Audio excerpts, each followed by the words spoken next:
Welcome back to my channel, everyone. Your resident badge bunny is in the house. Let's do an update on Leo news across this great nation. Please stab that like button and bludgeon the subscribe button. In Louisville, Kentucky, officers apparently caught the blue flu after Police Chief Schroeder had told officers that wearing protective gear would result in immediate suspension. The Fraternal Order of Police said that they did not agree with calling in sick. 8 officers Monday had called in already. Chief Schroeder said in a press release that this was a miscommunication and no officers would be suspended for wearing protective gear in these riots and protests that turn on a dime and become violent easily. While the Fraternal Order of Police might not agree with the blue flu, it is effective if used correctly. In Portland, Oregon, the rioters once again attempted to barricade a precinct, this time the Central Precinct. Unlike the first time, when rioters were able to barricade the doors and set the precinct on fire with all the police, inmates, and 911 operators inside, and were met with demands that they leave and then pepper spray. This time the police came out and acted as police officers do, beat their asses and sent them crying for mommy. In Detroit, where an officer pushed protesters out of the way who were attacking his cruiser, protesters called for his resignation and the chief's resignation. The chief told them no, and the officer had acted appropriately, and that if they had not been attacking his police car, they wouldn't have been pushed out of the way by it. In Tulsa, Oklahoma, 2 officers were shot during a traffic stop, both critically injured. Sergeant Craig Johnson and Officer Arush Zarkashian, sorry if I mangled that name. Sergeant Craig Johnson sadly passed away Tuesday. The suspect has been apprehended. Services for Sergeant Craig Johnson have been announced, and the people there are taking this very seriously. A temporary memorial has been set up outside the hospital where he passed at. Our prayers go out to the fallen officer and his family. More and more fact-based evidence is coming out showing there's no such thing as systematic police killing black people. The scientific data does not lie.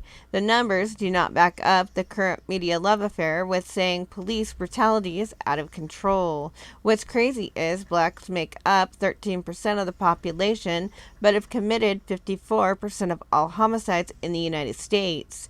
Only 2% of people who come in contact with police have any type of force or threat used against them. This number would probably be exponentially smaller if people actually behaved in a way that was courteous and respectful to police officers instead of saying they're from some sovereign nation or other batshit crazy thing.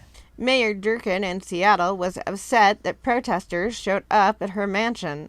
Apparently she's fine with protesters taking over parts of Seattle where her residents have to deal with them, but is not so okay with protesters on her doorstep.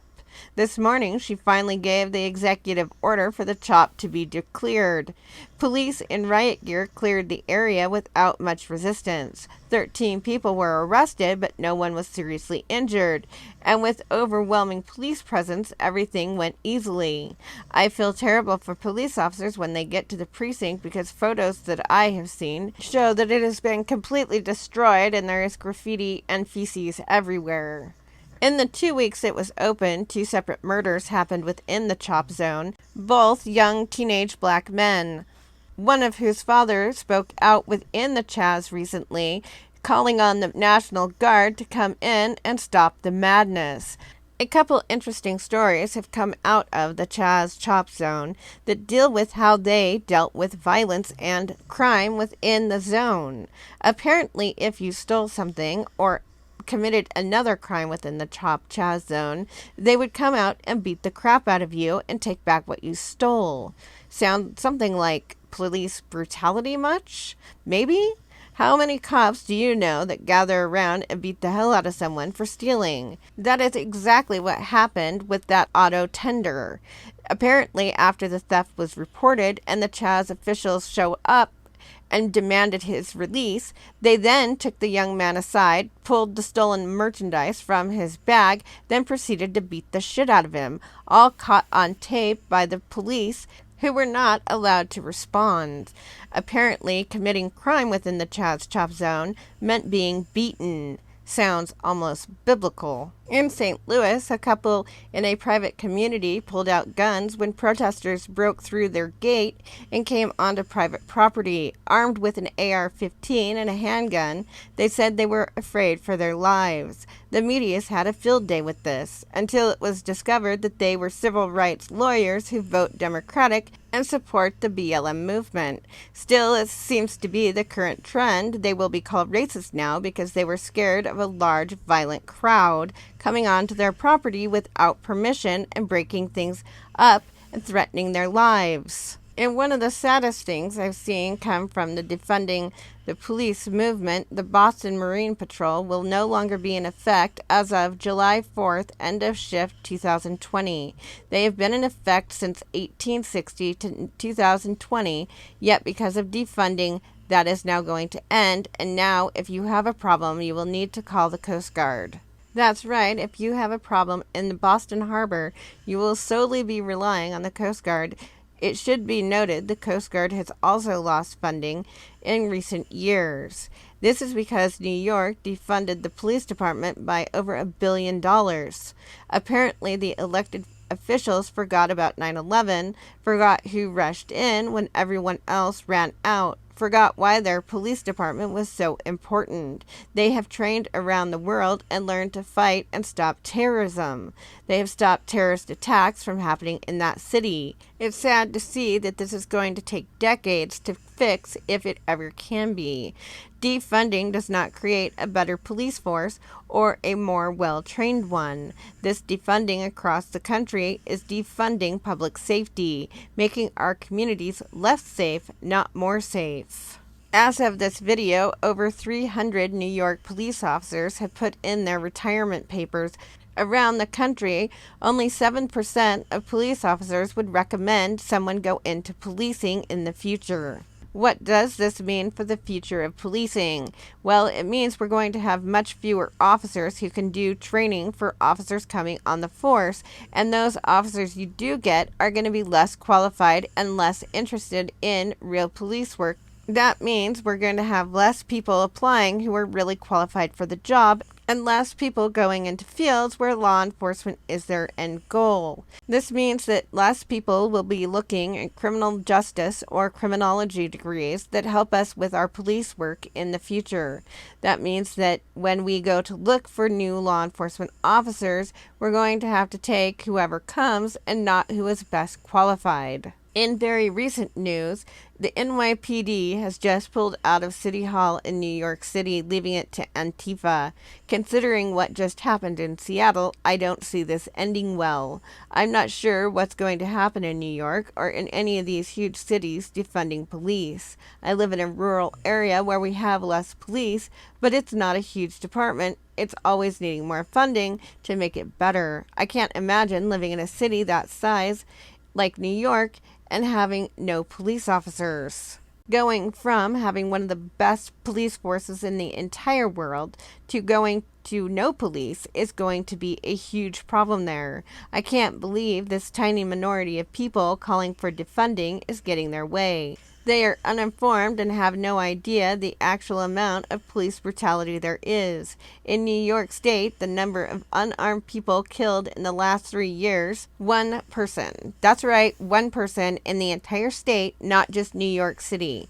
They have killed 1 person who wasn't pointing a gun at them, trying to kill them, or beat the hell out of them in some way. The reality is, police are under a microscope. They have been for some time, but it's gotten worse in recent years. Everyone has a cell phone. Everyone records police officers' every move. On duty or off duty, police are under a microscope. If they say anything at all that could be considered as racism online, they turn it into their department chief. If they join a Facebook group that could be racist, it's also turned into their department chief. There is no profession other than policing where you are monitored 24/7 every single day because of your job. No matter what police do, they're going to do something wrong. That's the reality of being human. No one's perfect. As hard as people try, at no time are we going to make everything perfect so nobody gets hurt. because in policing, the reality is somebody's going to get hurt. That's just the way it is. Someone innocent is going to get stopped and taken to jail. Everyone's talking the guy who was picked up because the facial recognition program was wrong and the police tackled him and accidentally broke his wrist. It wasn't intentional. They were not trying to hurt him. They thought he was a wanted felon that they were arresting. When they got to the courthouse and realized he was the wrong guy, they apologized and released him. That is how you deal with mistakes. You apologize and you move on and try to do better next time. Unfortunately, in policing, that means sometimes innocent people get hurt accidentally. No one wants that. No one likes that. That is what every officer tries to fight against. No one wants to hurt someone who's innocent. But mistakes are going to happen. It's how we deal with those mistakes in the future that are going to determine where policing goes to from here. It is whether or not the public is going to be willing to deal with the fact that mistakes are going to happen. They're going to happen if it's a police officer or social worker or anything else, because you cannot deal with people who are violent and aggressive and not have mistakes where someone accidentally gets hurt or arrested or picked up for something they didn't do. No one wants that, and that is why if you are stopped, you stop and act responsibly and reasonably, and you wait until you get to court to sort it out. Usually these things are sorted out before court and no one really gets hurt. But the reality is, mistakes are going to happen because people are human. They always have happened. This is nothing new. Innocent people have been killed in the death penalty by judges and lawyers doing their very best to make sure that never happens. It is a reality of today.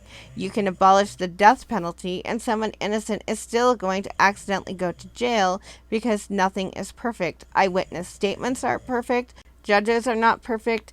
Juries are not perfect. In every country in the world, and all throughout history, that is just the way it is. We realize that we might have to sacrifice a few innocent people to serve public at large and make sure everyone's safe. There has been no perfect system where nobody innocent ends up in jail. That's just the way it is. We've tried it. Every country has tried looking for it. No one wants this to happen. So your choice, I guess, is between the anarchist system where they beat the shit out of somebody they assume committed a crime without any jury or any due process, or the system we have right now where police do their very best to arrest the correct person and we have a judge and a jury to make sure that they get it right. Please stab that like button and bludgeon the subscribe button. Be safe and watch your six. Badge Bunny signing out.